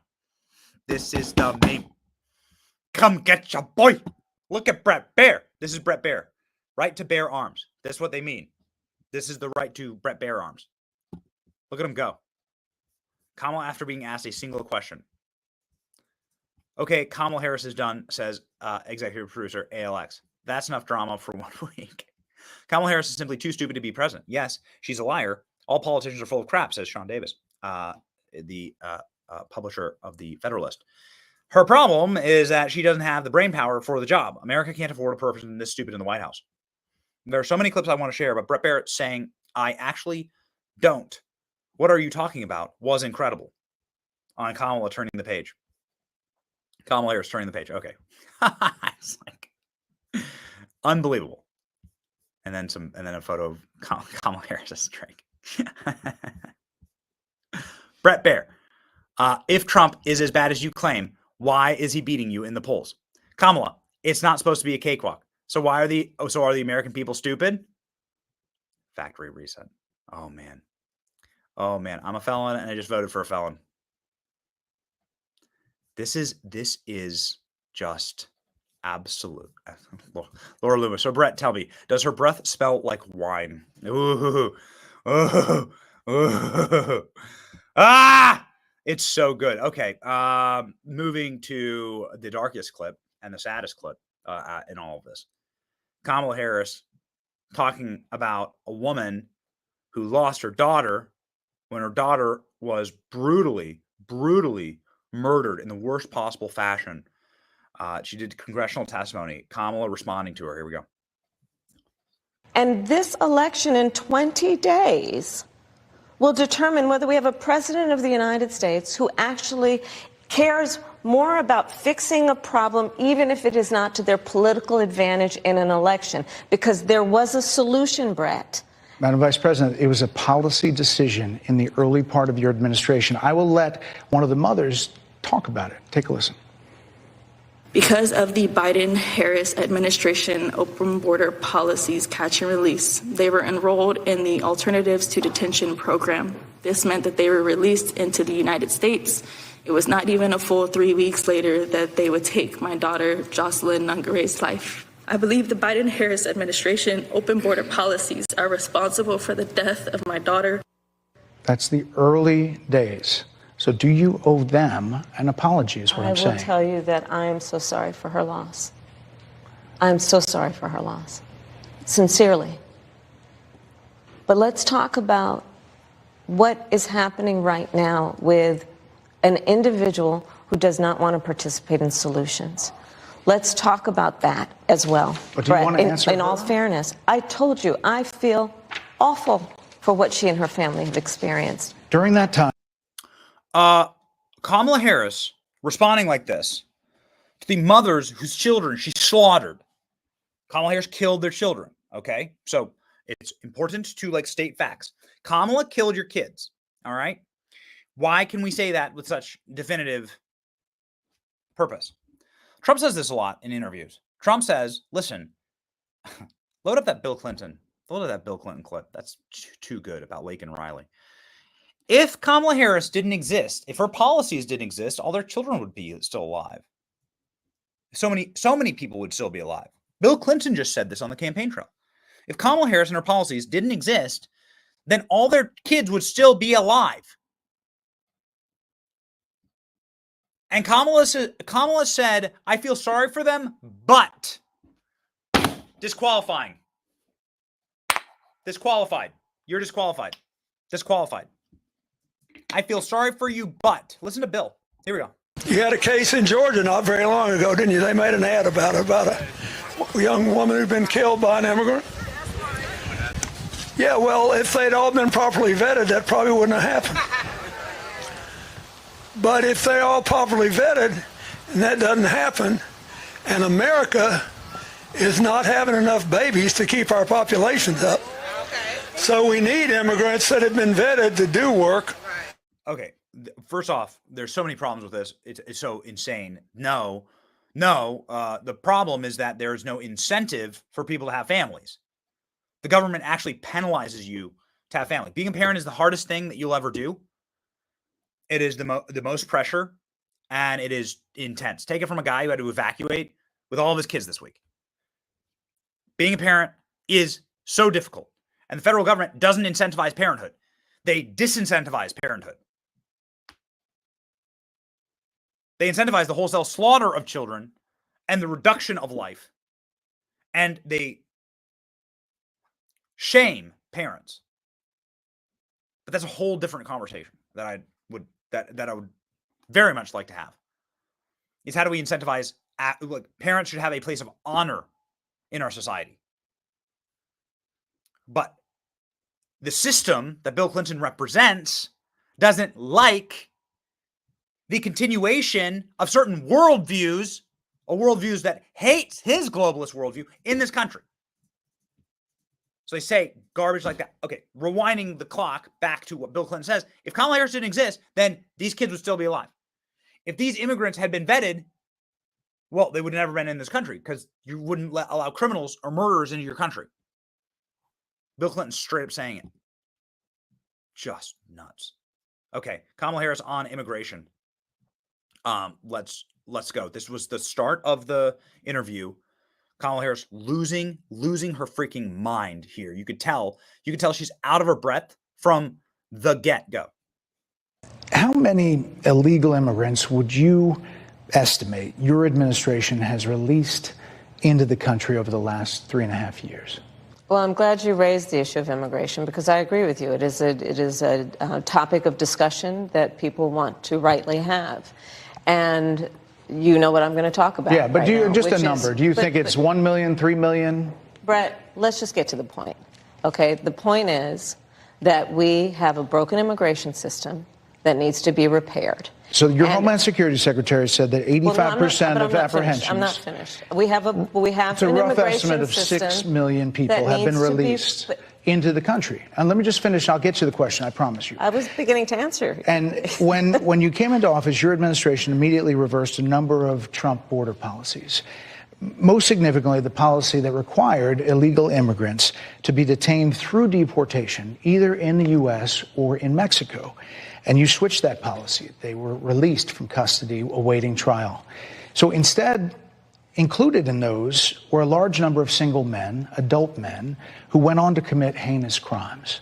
So looking back, do you regret the decision to terminate Remain in Mexico at the beginning of your administration? At the beginning of our administration, within practically hours of taking the oath, the first bill that we offered Congress, before we worked on infrastructure, before the Inflation Reduction Act, before the CHIPS and Science Act, before the bipartisan Safer Communities Act, the first bill, practically within hours of taking the oath, was a bill to fix our immigration system. Yes, ma'am. It was called the U.S. Citizenship Act of 2021. Exactly. It was essentially a pathway to citizenship for the... Yes, ma'am.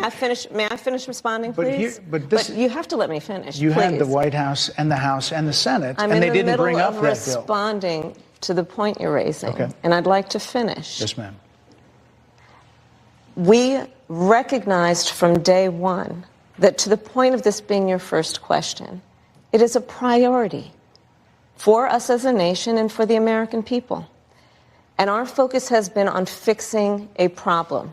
And from day one, then, we have done a number of things. Ladies and gentlemen, the joy is gone. The joy is gone. Joy! Joy! Did you watch the interview? I bet you and Pelosi regret pulling a coup on me now. Good luck in November. No refunds, Jack. No refunds, Jack. Is that panic I smell? Oh, boy. Okay. Kamala Harris with the Donald Trump attack ad being played where she says she wants transgender inmates to get free sex changes. Come on. Come on. They played the Trump attack ad for her. Come on. Go. So are you still in support of using taxpayer dollars to help prison inmates or detained illegal aliens to transition to another gender? I will follow the law. And it's a law that Donald Trump actually followed. What does that mean? You didn't answer the damn question, lady. What do you mean you follow the law? Exactly. What is the law? Do you support it or not? Because you said you'll support it. You said you'll support it. So what does that mean? And it's a law that Donald Trump actually followed. You're probably familiar with, now it's a public report, that under Donald Trump's administration, these surgeries were available on a medical necessity basis to people in the federal prison system.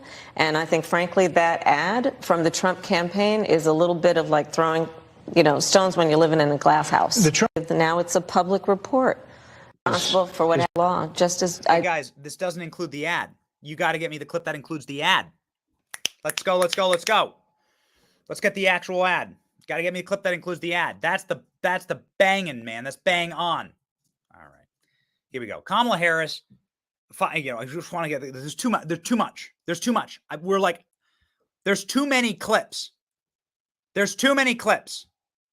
It was too good. It was the end. It was the end. It was the end. What you just witnessed was the end of the Kamala campaign. Okay. Brett Baer. If Trump's so bad, you say Trump's Hitler. He's beating you right now. So what does that mean?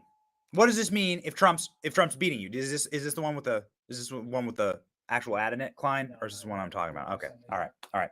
Here we go. This is great. I mean, again, Brett Baer asks 0 gotcha questions. Okay? A gotcha question is a big setup, and then you like Uno reverse the conversation. There's no gotcha questions asked here. It's just like straight reporting, like straight up, like deciding to ask Kamala Harris about policies that she has supported. That's it. All you're doing is asking Kamala Harris to defend herself here, and she can't do it. She can't defend the indefensible. If he's as bad as you say, that half of this country is now supporting this person who could be the 47th president of the United States, why is that happening? This is an election for president of the United States. It's not supposed to be easy. I know, but it's not supposed to be. It is not supposed to be a cakewalk. So are they misguided, the 50%? Listen, are they stupid? What is God, it? I would never say that about the American people. And in fact, if you listen to Donald Trump, if you watch any of his rallies, he's the one who tends to demean and belittle and diminish the American people. He's the one who talks about an enemy within, an enemy within, talking about the American people, suggesting he would turn the American military on the American people. You're done. You got the pointing, the yelling, the screaming. Look at this. This is, I think, that moment. Look at it. Men aren't voting for this. Sorry, kings. Sorry, queens. Men aren't voting for this. Maybe the castrated white men for Harris, okay? Maybe the castrated white men for Harris who are driving their wife's boyfriend to the polls. Maybe they're voting for this, but their wife's boyfriend's voting for Trump. Okay? Maybe the cucks are down with this energy. I'm sorry. This is unhinged. This is it. You're done, baby. I've never seen an implosion like this. I've never seen it. Here's the Donald Trump ad being played for Kamala Harris. Watch her reaction. Gotten a lot of attention. Kamala supports taxpayer-funded sex changes for prisoners. Surgery. For prisoners. For prisoners. Every transgender inmate in the prison system would have access.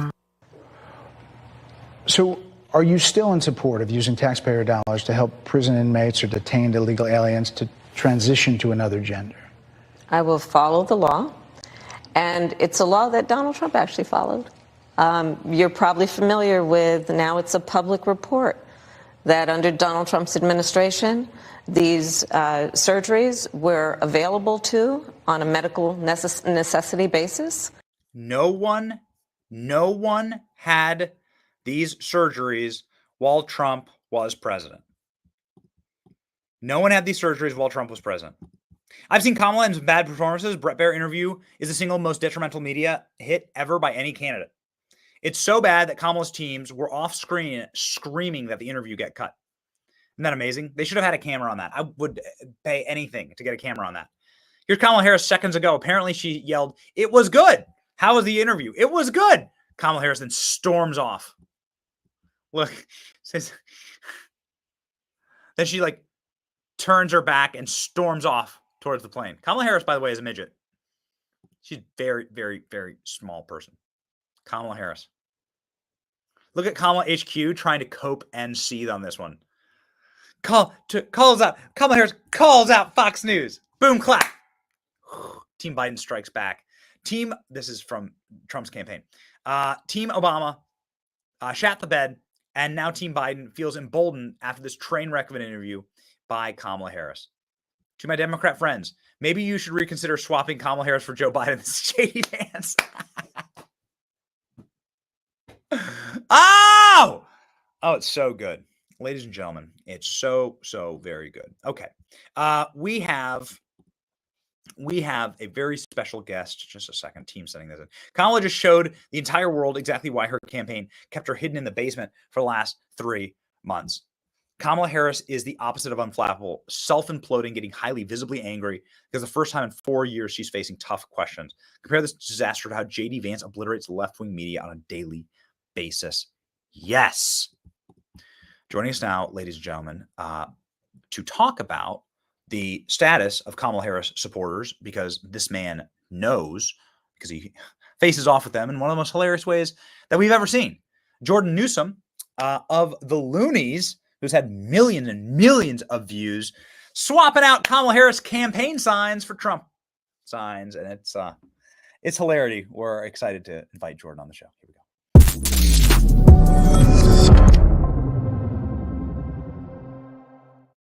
Bro, I appreciate you chilling with us tonight. This is like something that we didn't know would be so glorious. This Kamala Harris campaign implosion. You're gonna have some upset people if you go and try and swap out the Trump sign. The Kamala supporters down bad, dude.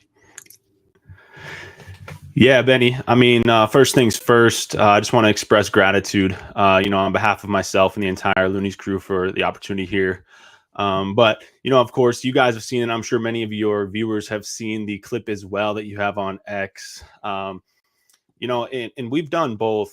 Of course, when I talk about our entire Loonies crew, we're not a political channel, right?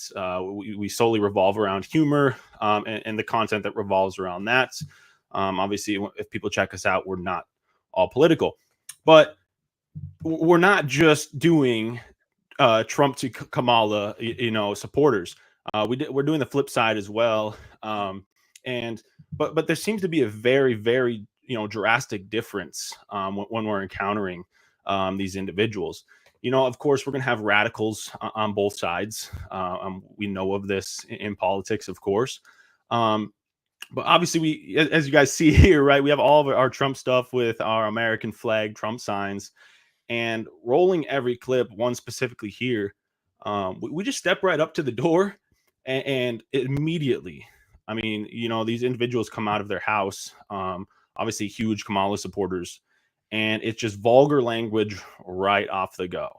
There's nothing in between. You want to watch one? Let's watch one. Let's yeah, you want to put that one actually down that one further? You will not put those here. I can do this one down here. Please leave our property. Or I will burn them right in front of you. Leave. Out! Oh, hey, we just got an email. That's why. I don't want to talk about it. told Now, you leave. you Get were your on our asses out of property, here. and we don't Sir, want why are you to being so hostile? Because you're not listening at all. No, we are trying to listen. No, you're not. You just put that there. I told you don't put it there. Okay, you want it down farther? No, we do not want that. Get it out. You want it down farther, or? I want to your if you don't move. Well, I don't want it in my. That'd be kind of Go. hard. Like that. I don't know if it Go. would fit up my. You want? I can try. We just don't want a Trump sign. Okay, that's You want to try? It could be a misunderstanding. Hey, I think it is a misunderstanding. I think it's a misunderstanding. I think you guys said you wanted them down at the end. No. Both sides. We did not. Right there, Spice, I'll do this side. No, I'm calling the police. You said right here, boss? Yes. Oh, sorry. We don't want to do that. It's okay. Hey, I'm Then sorry. you're gonna I'm get it sorry. out of here. Okay, we'll get out of here. No worries. No worries. Now. We made a mistake. Grandpa got Now. mad at us, Hey. so we were. Back up. Excuse That's me? my dad. That is not Okay. a grandpa. You can leave right now. That's Hey, right. He's not a grandpa. I definitely have no kids. I'm definitely a childless cat lady. She wanted to make that very clear. Jordan, this is amazing. I assume this is you in the bucket hat here. Yes. You decided not to put a tampon in your nose. I decided not to do that. Of course, revolving around the space, right? We all know, we've all heard both sides. We've heard of tampon Tim. So we wanted to spice everything up, and it's insane to me that nobody even recognized or paid attention to this tampon hanging out of our crew. His name is Spicy's nose. There was no addressing that crazy idea there. So tell me the difference. So you go and you swap Trump signs for Kamala signs for Trump signs. That's the gag. That's the bit. You have an amazing channel. The entire thing is hysterical. Everyone must subscribe to this channel. It's really, really great. But you're telling me that there's a difference between the Kamala people getting their sign swapped out and the Trump people. What is that difference? I mean, again, it's an extremely drastic difference. In terms of our content, we're going to create satire, around any relevant topics, anything that pertains to current events, anything that's controversial. We're looking for the hottest takes. It doesn't matter your political stance. So we are going to aim, of course, to find some of those very radical Trump supporters as well. But in terms of filming the content, it was extensive to get stuff revolving around Trump supporters, pranking them and getting those reactions and that vulgar approach that, I guess we're looking for, right? Revolving around that. But every single take, Benny, every single take we did, putting Trump signs and Kamala yards was exactly like this. I mean, there was nothing different. It was right away, F this, screw this, get the hell off of my lawn. And there were, they say they're the party of love and the party of acceptance and this and that, but why did the extreme get taken so quickly? Dude, I was worried for you watching this. It's really funny, but I was worried that someone was going to physically hurt you, right? For putting a Trump sign in their yard, which I guess is a bad indicator of where we are politically as a country. People should be able to laugh at this kind of stuff, right? It's clearly a joke. Your buddy's got a tampon in his nose. Exactly. It's a joke. You're like pranking them, but they're getting physically violent. That one dude, that older dude that you called grandpa, he looked like he was about to punch you. He looked like he was about to physically hurt you. This guy's nuts, man. Yeah. Do you ever feel scared for your security when you do this? I mean, obviously there's plenty of examples, whatever we're running, sometimes, we'll get the nerves will build up. But I guess we've been doing it for so long, no matter, what type of content we're creating, that, I mean, we have to understand from our stance as well, that we are coming into their territory, their space, right? So, I mean, so you have to understand how these people are going to react. And you nailed it right on the head. Our goal isn't to ruin people's day. I mean, I think the sense of humor is gone in the world we live in. And I know the clip is not here necessarily, but I know there was one individual, this one lady, and we did it. She reacted, had a crazy reaction, and come to find out, she found out we were just trolling her. We're just messing with her. And she was kind of slapping her knee and laughing. And she understands, this is just the satire that's being created. And so obviously those are the genuine reactions we're looking for when we're revolving around, our humorous content. Do you ever do you ever have anyone who's like, I mean, if somebody tried to do this to my Trump sign, right? I got a Trump sign in my yard. Somebody tries to go swap it out with a Kamala sign, and they're clearly pranking me. It'd be fun to get in on the prank. Like, do you have anybody who just like kind of laughs along with it? Or is everybody like is everybody so broken right now that we can't even laugh anymore? I mean, of course, you know, we had a couple individuals at Max, you know, that were kind of like, haha, you guys, you know, this isn't real, blah, blah, blah. You know, you're not actually delivering a Trump sign. But as I said, I mean, it was almost every take we did that these type of reactions, you know, were the ones that we were getting. You know, I think people have gone to the extreme, especially in the last 4 years, that, I mean, people we talked with, you know, if you saw our clips at the Minnesota State Fair trolling the Kamala Harris booth, or the Democratic booth, the Republican booth, the independent booths, you know, people are scared, especially Republicans, to even put Trump signs in their yards. And you know, I think, you know, the greatest part about our democracy is we can agree to disagree. And that's what makes it great, is we need to have that controversy in those conversations to be able to grow and expand our mindset and say, hey, here's all of our options. What's the best approach? You know, what do we do to make things right? And if it doesn't, you know, work out, then at least we can all say that we were on the same page. you know what I mean?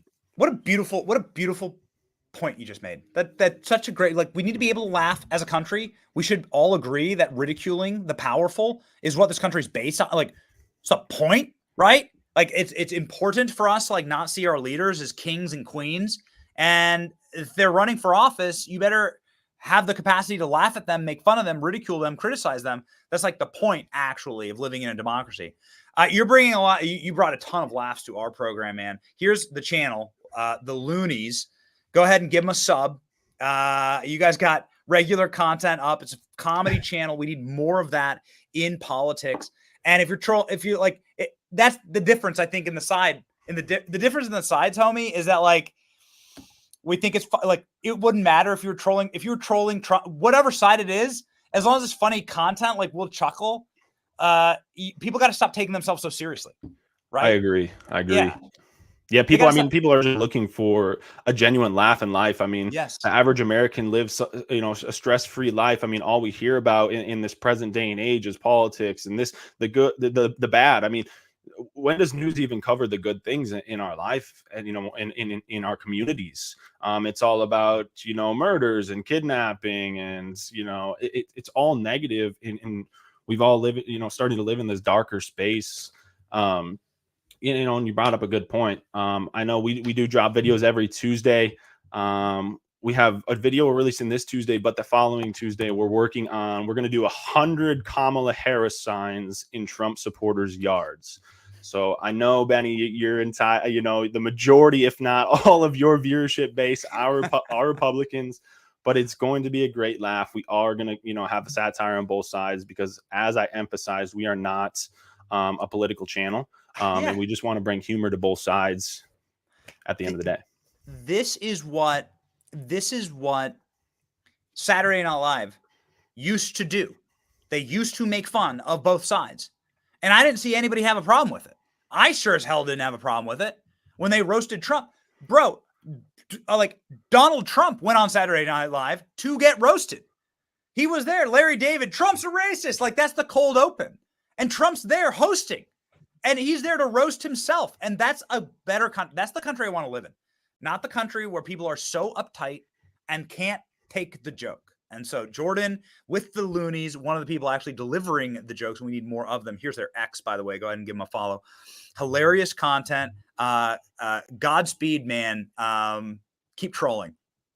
Thank you, man. You know, Benny, I appreciate it. On behalf of, you know, our entire crew and myself, I thank you and the entire production team for what you guys do as well. You know, private journalism's huge right now. I hate turning on mainstream media and listening to that. That's right. And nothing's less funny than a Netflix comedy special, right? This is where real comedy is. It's right back at you, homie. Speaking of that, don't quote me. I don't think it's SNL, but you've got to fire up the Family Feud episode with the Republican and the Democratic candidates. Just Google that, Benny. You got to cover it live. I'm telling you, you're going to crack up laughing. They got Kamala, they got Biden, they got Trump, they got Vance, and they're all impersonating. It is phenomenal. Yeah, I want to live in an America where we can all like laugh together and at our leaders, and that's a healthier, better country. Godspeed, man. Thank you, Jordan. Amen to that, man. God bless you and your entire family, and I pray for a quick recovery as well there in Florida. Thank you, thank you. Stay safe out there with those Kamala supporters saying they're going to shove signs up your ass. That's Careful, right. buddy. No signs today. Yeah, that's right. Hey, you take it easy, man. Thanks for having us on. Really appreciate it. Later on.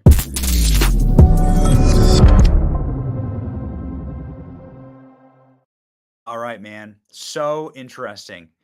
Okay, so Bret Baier is straight up explaining right now on Fox that that they had 4 people surrounding him and screaming at him that he's got to stop doing the interview. This is so interesting. So Bret Baier is now giving his backstage take on what we just saw in the Kamala Harris interview. Talk about like having a laugh. Talk about not taking yourself too seriously.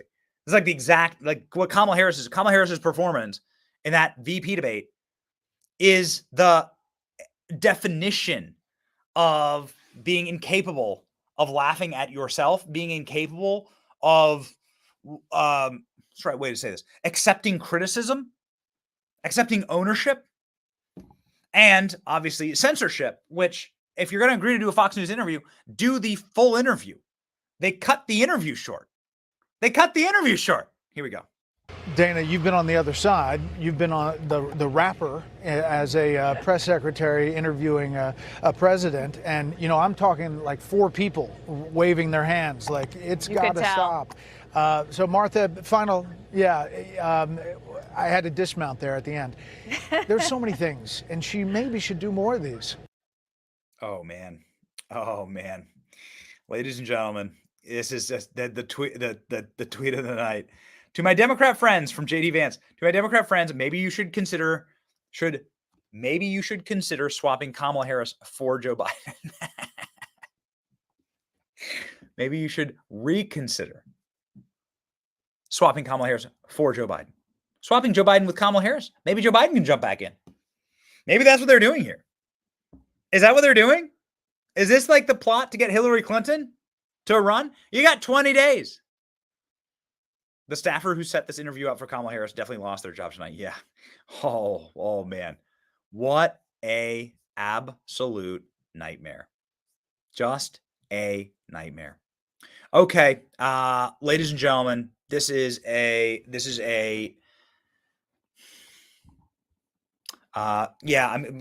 let me know if there's something, if there's anything else that needs to go that is pertinent to the interview. Let me know. Otherwise, this has been an amazing evening. You've never seen anything like it. Kamala Harris will drop by 10 points. That was the single worst interview in the history of presidential politics. Just remarkable. Any other notable? Oh, okay. Kamala Harris is posting her L's. Kamala Harris is actually posting clips from it. Incredible. Donald Trump has suggested he would turn the American military on the American people. I can't believe it. They're going to try and spin this into a win. No, man. Nope. No. I've seen enough.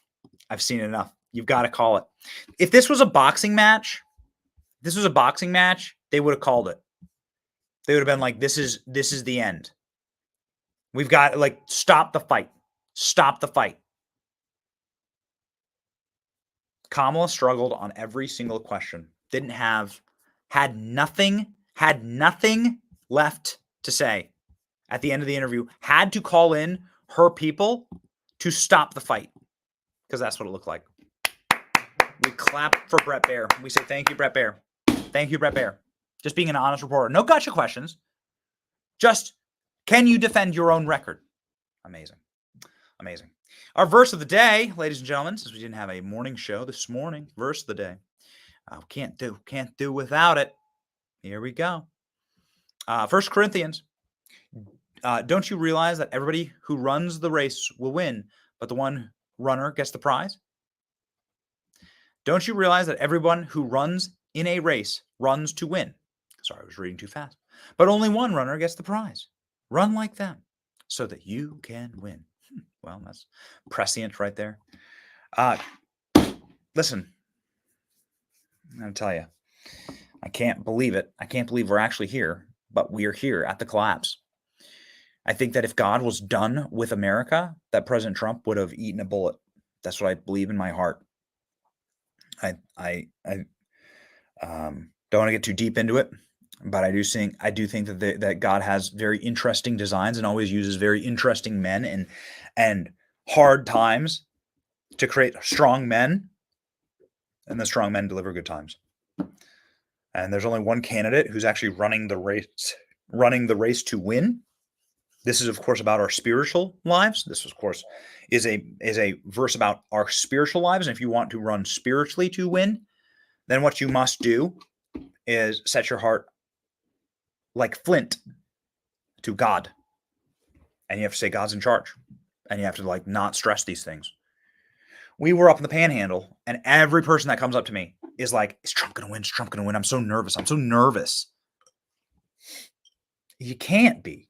These are the things of God. So you have to just give it, you just got to hand it over. It's like having a giant storm clobber our hometown. You have to hand it over and say, these are the things that are out of my control. That's what running the race to win looks like as a Christian. And then showing up to vote looks like winning the race here in this election. 20 days, early voting starting soon all over the place. I'm going to early vote in Florida.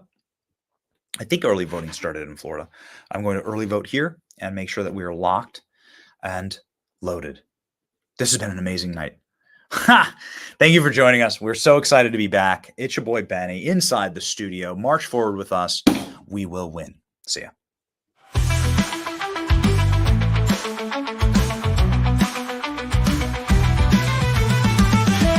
Kamala, can you cap, can you lie? Can I push both hooves into my eyes? Can my ears withstand the pain as you sit in a chair? Talk to BRET there, are you my nightmare? On O Street, I don't think that you should be drinking. Excuse me, I'm speaking. but guess what, everything will be okay. Guess what day, it is? It's hump day. Get it on. The biggest ships in the sea, all owned by the oldest kings, and their dying legacy, media dillweeds. Soon will the Benny Show come to mind? The salt from lives for fun. Leave the gold and bring the gun. We sail for #1.